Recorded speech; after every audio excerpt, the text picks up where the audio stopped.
Okay, now to calculate the quantities in the first law of thermodynamics and actually see how the internal energy of the system may change, we're going to assume a couple of things. Number one, we're going to assume that our system is an ideal gas. Okay, and this is a pretty good assumption for most gases, as your textbook outlines. So the processes that we're going to look at are, as I said, isothermal, isovolumic, isobaric, and adiabatic. All right. There's one more thing we need to know first, though, and that is how to actually calculate the W in the first law. Okay. And as I said before, work is related to the work done on the gas is related to pushing down on the piston and either compressing the gas or lifting up on the piston and increasing the volume in the gas. Okay, so the work done on the gas is actually equal to this quantity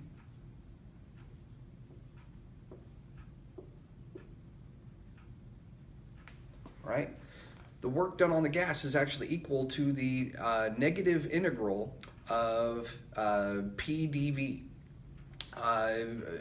evaluated from V1 and at V2, whatever my initial volume is and what my final volume is. Now, the reason we have this minus sign, okay, the reason we have this minus sign is because W is defined to be positive if the work done on the gas is positive, okay? Or W is defined to be the work done on the gas. So imagine that I compress my gas, okay? So I have my cylinder and I take my piston and I compress the gas. In that case, V2 is going to be smaller than V1.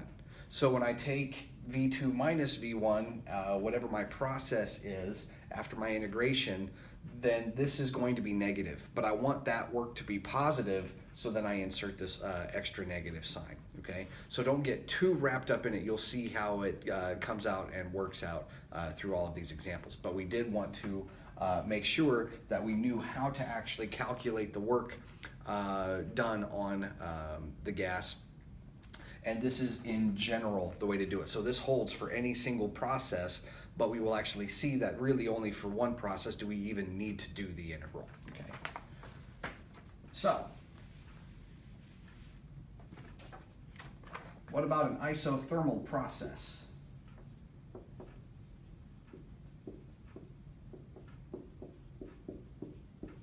Okay, so an isothermal process, iso meaning same and thermal meaning temperature. So in an isothermal process, the temperature does not change, okay? In an isothermal process, the temperature does not change.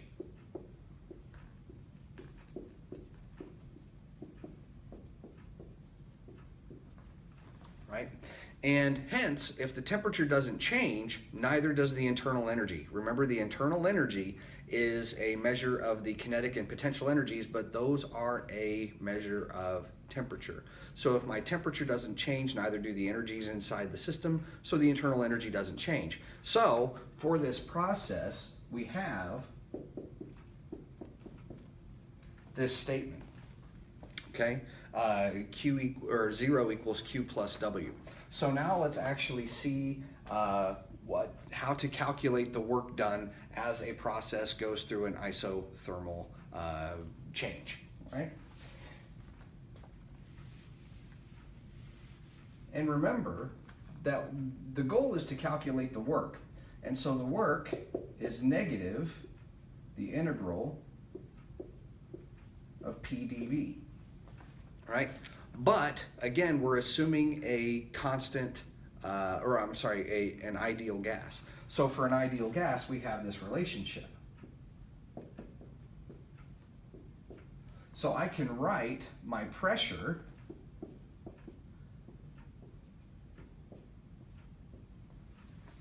like that, right? I can write my pressure like that. And now I can insert that into my integral, and I can then integrate.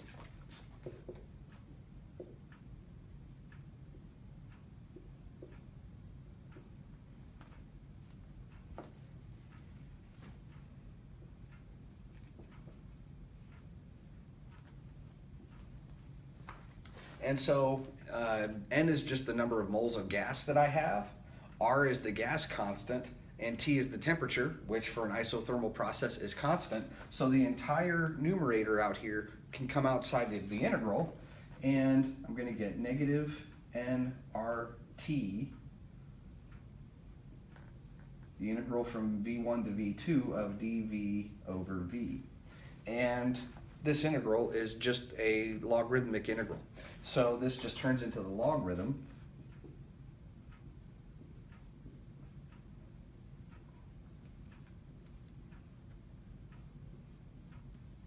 of nRT ln V2 over V1, okay?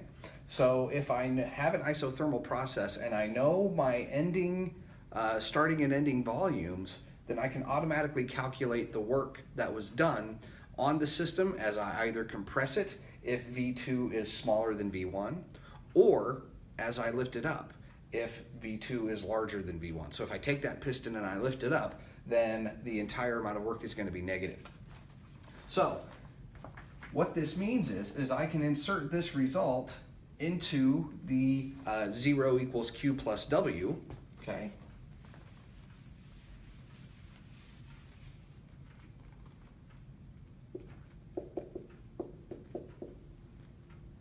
And I can move this to the other side so that the Q must equal negative W, but remember that W equaled negative nRT ln of V2 over V1. And so this turns out to mean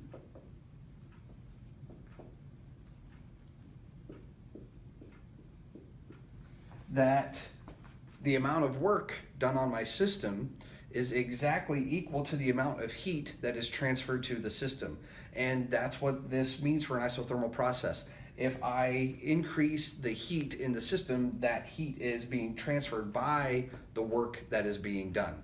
The internal energy does not change. So I'm supplying work into the system, and that work goes into heating the system, but the temperature can't change. And so the amount of work done must equal the heat change. And that helps keep the temperature constant, and that means that there is no change in internal energy. So the amount of work done must equal the amount of heat that is changed. Okay, so that's what we mean by an isothermal system, and that is how you calculate the work for an isothermal system. And this is the final form of the first law for the isothermal system. Now, what about an isovolumic system?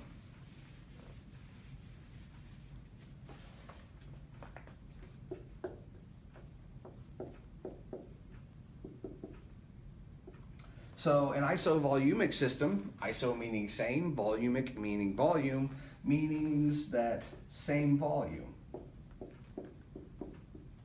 So I can keep the volume constant, I can change the pressure, I can change the temperature, but I'm keeping that piston fixed, okay? And what this implies, if I have constant volume, then remember that work is equal to P dV, the negative of the integral of P dV. So if the volume is constant, then this is 0. And that means that the change in internal energy is going to be simply equal to the amount of heat that you supply through some external heat reservoir. Okay? And that external heat reservoir may be able to increase the pressure, it may be able to increase the temperature, but it's not going to increase the volume because we're holding that piston fixed. And so the amount of increase in internal energy is just equal to the amount of heat that is brought in. But if you recall our conversation on specific heats, in the textbook you recall that Q equals mc delta T for a solid, substance, or a liquid. We can also apply that same concept to a gas. Remember, M was the mass, C was the specific heat, the amount of heat needed per amount of matter per degree to raise the temperature, and delta T was the temperature differential. So we can apply this same concept, and we can say that the amount of heat Q needed to raise the temperature of a gas for an isovolumic process is going to be equal to the number of moles of the gas times the specific heat of the gas at constant volume times the temperature differential, okay? So this is exactly like the specific heats that we had before, but now we're just applying them to a gas and we're holding that gas at a constant volume. So what this equation is saying is the amount of heat needed to raise a gas by a temperature delta T is going to be equal to the product of the number of moles of gas. The more moles I have, the more heat I need. The ability for the heat to actually raise the temperature of that gas, and we're holding it again at a constant volume. And then of course by the actual temperature differential. So if delta E int equals Q and Q equals NCV delta T, then we can say that E internal is equal to NCV delta T. And this is the first law applied to an isovolumic system. And on top of that, remember I said earlier that E int is actually a function just of delta T, right? This expression is general for all gases under all processes.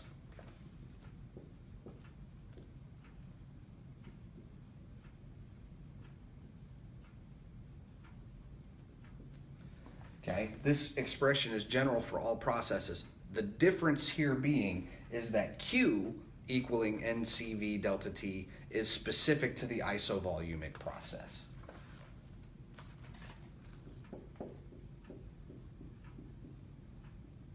Because it is only under the isovolumic process that we can write this equation down, okay?